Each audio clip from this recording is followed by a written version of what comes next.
actually wrote a blog a month ago about the Apple Watch, which has a very interesting phenomena, because the Apple Watch works together with the iPhone, and the Apple Watch itself, it measures your heart rate, but it's also able to measure the warmth of your skin.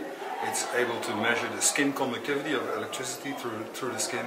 It's able to the galvanic reactions, and those happen to be all proxies for emotions. So you see them now introducing this. I mean, already 300 million iPhones are Apple Watch ready. They have that heart monitor in there, and Apple is selling it as trying to get as many people on that watch, because they want to sell as many as they can, of course.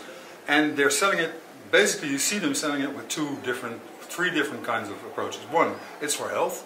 We're going to make the world healthier because this will help you.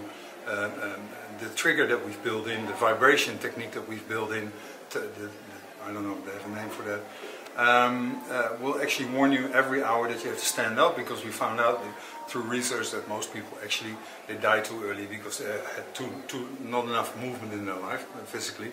So we're going to remind people every hour to do that. On top of that, it will generate lots and lots of data, which we can use for good. And the other approach is, they've been trying to sell it, and there were some journalists that fell for it. It will actually make people more social.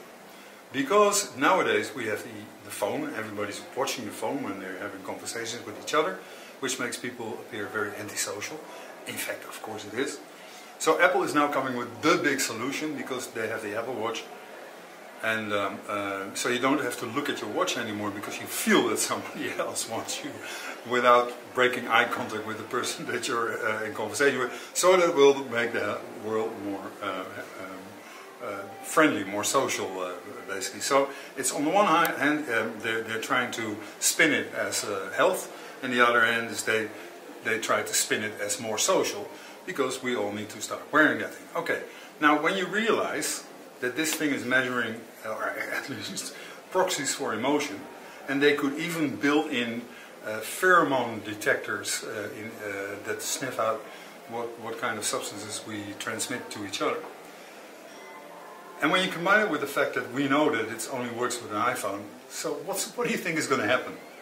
Right? I mean, you have the Guardian newspaper, and you run an ad in the online Guardian, and one half of the UK sees this ad, and the other half of the UK sees that ad, which is called the classic A/B testing, which is applied a lot in conversion management. They don't even have to do very difficult statistics anymore. They just read your arousal level and different arousal levels and different kinds of arousal by reading out your emotional state. At least it's technically fully possible. So now you're telling me Apple is selling this because they want to improve our health? Come on.